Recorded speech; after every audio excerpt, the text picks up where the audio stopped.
سے پہلی بات تو یہ کہ ہمیں پتہ نہیں ہوتا کہ ماں باپ سے ہمیں کیا کیا گفٹ ملے ہیں.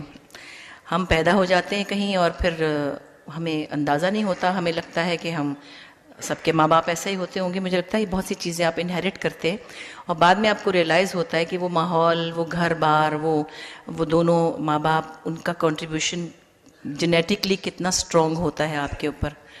تو جو انہیریٹنس میں چیزیں آئیں, میوزک سے محبت, عشق کی حد تک وہ ابا سے ملی. احمد بشیر صاحب آپ میں سے بیشتر لوگ جانتے ہوں گے, بہت دانشور اور بڑے ادیب تھے اور فلم بھی بنائی تھی انہوں نے ایک.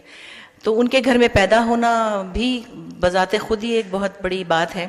اور پھر گھر میں جو آنے والے تھے, ملنے ملانے والے تھے, عام رشتہ داروں سے بھی زیادہ وہ تھے ممتاز مفتی, ابن انشا, حفیظ جالندری اور بے شمار ابا کے دوست. یہاں تابش دہلوی صاحب بھی تھے اور پھر اسی قسم کے لوگوں کا آنا جانا تھا, سبت حسن زیغم اور منو بھائی. اور تو وہ ماحول ہمیں ایسا ہی ملا جس میں کہ لگتا تھا سب کے گھر میں ایسا ہوتا ہوگا. تو اس خوشبو میں, اس ہوا فضا میں رہنا ہی میرے خیال میں بڑی سعادت ہے. پھر گھر میں ایک پروگریسو اپروچ تھی زندگی کی, جو کہ ابا ویسے بڑے سخت تھے, شام کو 5 بجے کے بعد نکلنے نہیں دیتے تھے کہیں. ان کو یہ بھی تھا کہ میں اپنی بیٹی کو گانا نہیں سکھاؤں گا کیونکہ ان کی شکلیں اچھی ہیں اور ان کو سنگر بنا کے کیا کروں گا. لیکن وہ گانے کو برا نہیں سمجھتے تھے, وہ احتیاطاً ان نے ہم کو. یہ میں سوال پوچھنے والی تھی جی کہ وہ ماحول اور وہ زمانہ جہاں کوئی سوچ نہیں سکتا کہ اس طرح سے لڑکیاں آگے بڑھیں. جی. اور آپ نے ابھی کہہ دیا کہ وہ سخت بھی بہت تھے, بہت سخت 5 بجے کے بعد گھر سے نہیں نکلنے وہ دیتے اپنی بیوی کو انہوں نے کلاسیکل میوزک گھر میں سکھوایا. حالانکہ ان کی بیوی سنگر نہیں بنی, پر ان کو یہ تھا کہ میری بیوی راگداری جانتی ہے, اور وہ خود سنتے تھے. ہم 5 سے سنتے تھے اور کہتے بھی تھے تو سکنیا چنگیوں میں گانا سنا دیا.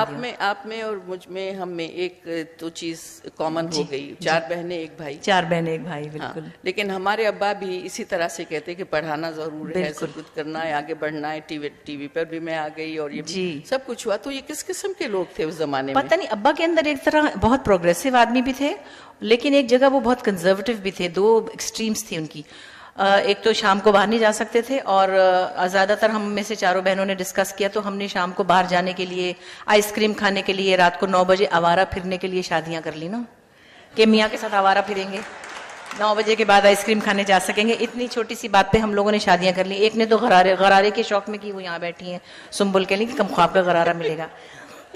تو وہ ماحول ایسا تھا جس میں مفتی چچا, ممتاز مفتی, اقسی مفتی, یہ مطلب ایسے سب لوگ, میوزک ہو رہا ہے, کتابی باتیں ہو رہی ہیں, انشا چچا آئے ہوئے, ابن انشا صاحب آئے ہوئے, انہوں نے نام بھی میرا لکھا. تو میں یہ کہہ سکتی ہوں کہ وہ جو لوگ بیٹھ کے آپ کے ابا سے بات کرتے تھے, ان کی جو باتیں اس وقت شاید آپ کو سمجھ میں نہیں آتی تھی سمجھ میں, لیکن آپ نے ان کو اپنے اندر جذب کیا, اور وہ آج کہیں نہ کہیں نظر آتی ہیں. میں تو پھر بھی یہ کلیم نہیں کرتی کیونکہ وہ بہت بڑے لوگ تھے, بہت پڑھے لکھے تھے. نیلم احمد بشیر جو میری بڑی بہن ہے, انہوں نے کافی حد تک, میری بہن بیٹھی ہیں یہاں نیلم, اور آپ نے آج کل ان کی شاعری بھی سنی ہے جو میں کرتی ہوں, وہ سناتی ہوں. تو وہ چیزیں نیلم نے سب سے زیادہ فالو کی. یہ بھی تو بتائیں, یہ بھی لکھتی ہیں؟ یہ تو لکھتی ہیں, تبھی تو ان کے دوستوں نے تالی بجائی. سب سے زیادہ تو یہ لکھتی ہیں, یہ بہت بڑی افسانہ نگار ہیں. ابھی ان کا نیا ناول آیا ہے اور انشاءاللہ آپ لوگ دیکھیں گے. آپ کی دوسری بہن گاتی کتنا خوبصورت ہے, سنبل گاتی ہیں, یہ بیٹھی ہیں پیچھے, وہ بھی بیٹھی ہوئی جی یہ بھی بیٹھی ہیں, اور اسما کو بھی آپ دیکھتے ہیں.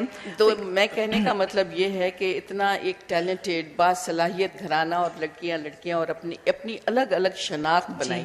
جب آپ ٹیلی ویژن پہ 10 برس کی عمر میں گئیں تو ابا کو پتا تھا کہ یہ پھر ٹیلی ویژن پہ یہ سارے تماشے کرے گی؟ نہیں, ایکچولی تو مجھے اس لیے جانے دیا کہ ان کے خیال میں 10 سال کی ہے, اس کا کیا ہے, چلو کوئی بات نہیں.